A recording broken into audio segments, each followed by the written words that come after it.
Hello guys! Welcome to my YouTube channel.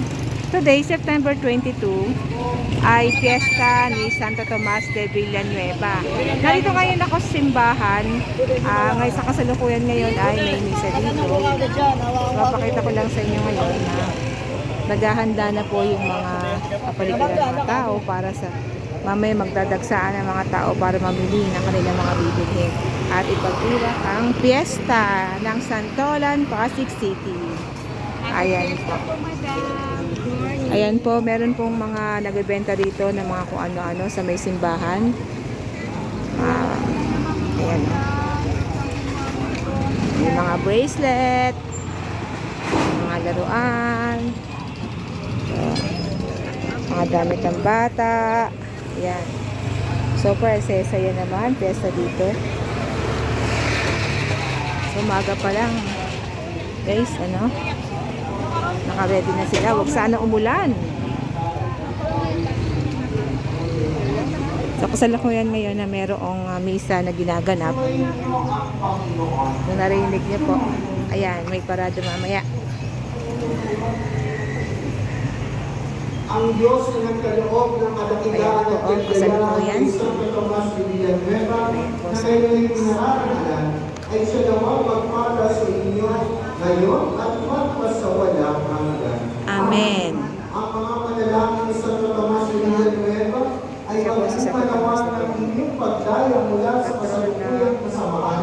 Ang halimbawa ng kanyang pamumuhay ay lagi nawang makaakit sa inyo upang ang Diyos at kapwa-tao'y maglingkuran ngayon at magpasawalang hanggan. Amen. Ngayon itinagagala kaysa ng buong simbahan ang pagsapit sa kalangitan ni Santo Tomas de Villanueva para magtinang walang mali ng kapayapaan. Makarating nawa kayo sa tahanan ng Diyos Ama upang makaisa ng mga banal sa kaligayahan magpasawalang hanggan. Amen. Together with Father James and Father Roy, we will give Ayan, the yan. final at pagpalain kayo ng makapangyarihan at mapagmahal na Diyos, Ama at Anak at Espiritu Santo.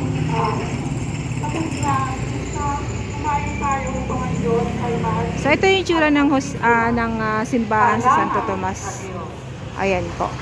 Sakay lang kayo ng tricycle from Santolan LRT sa looban. Ayan. Yan ang simbahan ng Santolan. Ayan po. Tapos na ang misa mamaya at may mga occasion pa. May parapol pa dito ng sasakyan. Private vehicles. Shell. Ito po yung mga bulaklak. Oh. Sobrang ganda ng mga flower nila.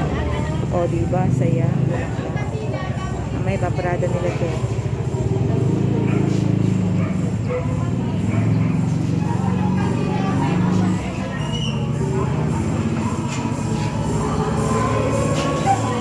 Ayan, si Santo Tomas de Villanueva.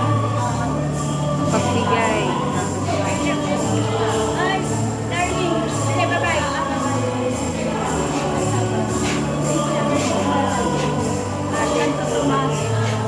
For Vivas.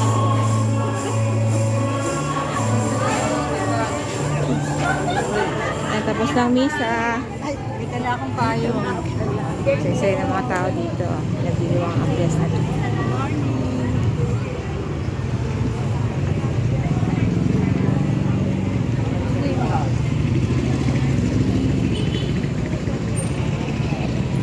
Lakad lang tayo ng konti para makita natin yung mga nagtitinda dito sa labas sa simbahan.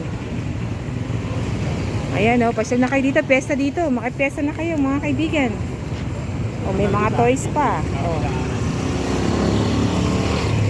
Mga food. Kandila. Ayan, mga titinda ngayon.